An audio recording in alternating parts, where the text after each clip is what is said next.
Did you know that if you execute the heists correctly during the game and maybe choose the option to kill Trevor, you can earn up to $63 million per character? Actually, almost $64 million. $63,729,000 to be exact. Or if you choose to save all 3 characters, you'll end up with $42 million, almost $43 million, totaling $42,900,000. Well, in today's video, I'm going to show you how to maximize your profit in all the game's heists, so that in the end, you can earn almost $43 million while saving all 3 characters.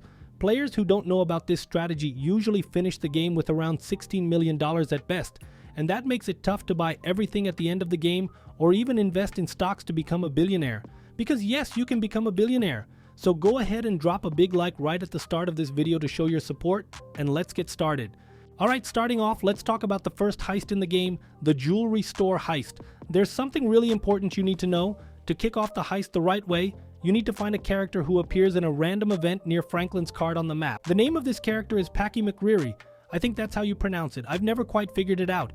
The only thing you need to do in this event is help the guy escape from the cops. But I'm from Liberty City! Hey, tough guy, we need a ride! On your knees, and stay down till we're gone! No big deal. Once you help him out, he'll be unlocked as a crew member for heists, and he's the key to maximizing your profit in the jewelry store heist. Here's why. When you start the heist, you'll choose the smart approach. Between the 2 options, you'll pick Kareem Denz as the getaway driver, Packy McReary as the gunman, and Ricky Lukens, yeah, the guy from Life Invader, as the hacker. This crew setup will get you the highest payout possible. If you go with the cheapest team, you'll only make around $4.5 million in this heist. Unlike Norm Richards, who crashes and ends up dying when you're riding through the tunnels on the bike, Packy McReary somehow manages to give you a much better deal. For some strange reason with Packy, you can assemble a super cheap crew and still walk away with $4,946,000. It's almost like the game is rewarding you for hiring Packy. Once you do that and complete the mission smoothly, because you won't get lost in the tunnels, and your gunman on the bike won't crash, Michael's cut will be $1,223,000. In the very first heist, Michael already becomes a millionaire after paying off Martin Madrazo, while Franklin will earn almost $300,000, specifically $293,553.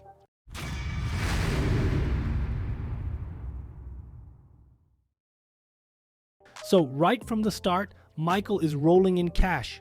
Franklin gets less because at this point during the first heist, he's more of a helper. He's not a pro yet. Got it? Alright, now let's move on to the Paleto Bay heist. In the Paleto Bay heist, Norm Richards won't be an issue since he doesn't die, so you can confidently choose either Chief, Trevor's reliable buddy, or Packy McReary. Both options will give you the same results. There's really no need to hire someone like Gustavo Mota who charges more but doesn't perform any better than Packy or Chef. My advice, go with Chef or Packy. This setup ensures that all 3 characters, Michael, Franklin, and Trevor, walk away with $445,000 each. That's a solid payday, right? It's already a big step up from Franklin's first heist, where he earned only $293,000. Now, $445,000 is a much better deal.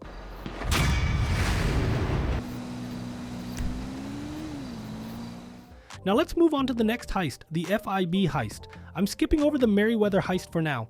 In the FIB heist, we'll also need to choose a team and decide on the approach. There are 2 main options. One is a bit more straightforward and the other is stealthier. To maximize profit, we're going with the roof entry option. This approach involves fewer crew members, and we can safely use Norm Richards here since he won't die. For the hacker, we'll pick Ricky Lukens. He can handle his job just fine even if he's a little slower. It's no problem, Ricky gets the job done.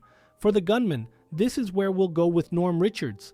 In the roof entry version of the FIB heist, Norm won't die, and he'll even gain some skill that will come in handy for the big final heist. So yes, you'll need to recruit Taliana for the FIB heist. You can find her at this specific location, pick her up, take her to safety, complete the random event, and she'll be unlocked as a heist crew member. Okay, well, come on then.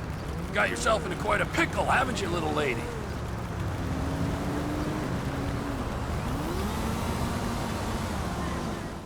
Once that's done, you can use her for the FIB heist. After using Taliana in the FIB heist, you'll see the results. It turns out to be a really cost-effective setup. Here's how the payout is distributed. Michael doesn't earn anything from this heist. He's really just involved to save his own skin, handling documents related to the Paleto Bay heist and other matters. Franklin, on the other hand, will take home $239,000, while Lester only gets a small cut since he's mainly there to help out. The crew also earns almost nothing because we picked a super cheap team. This heist gave Ricky and Taliana plenty of experience, which will pay off later.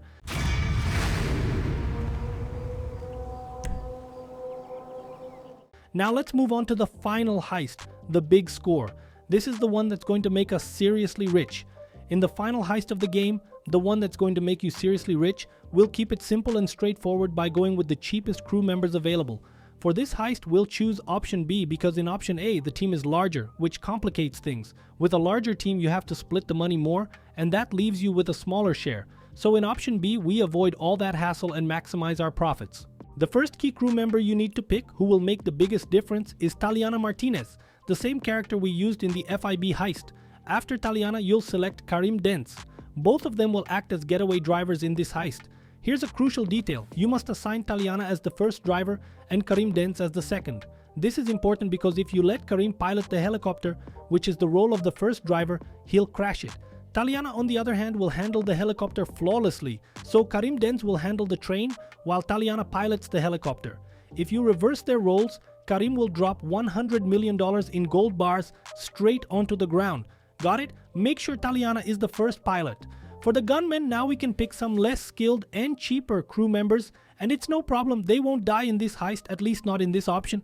Got it? You can choose Norm Richards and Daryl Johns. Daryl Johns takes a 6% cut and Norm Richards takes 7%. Just keep in mind that Daryl Johns only appears the first time you play through the heist. If you're replaying the mission, he won't show up, you'll only see Norm. So if you're playing through the story normally, Daryl Johns will appear and you can pick him. But in mission replays, he won't be available. Simple as that. Once the heist is complete, just follow the game's flow. The whole team will do their part, similar to the jewelry store heist when you pick the cheapest crew. Then you'll see the final profit for each character. In this case, the exact profit is $41,664,000 for each character. Michael, Franklin, and Trevor all receive this amount.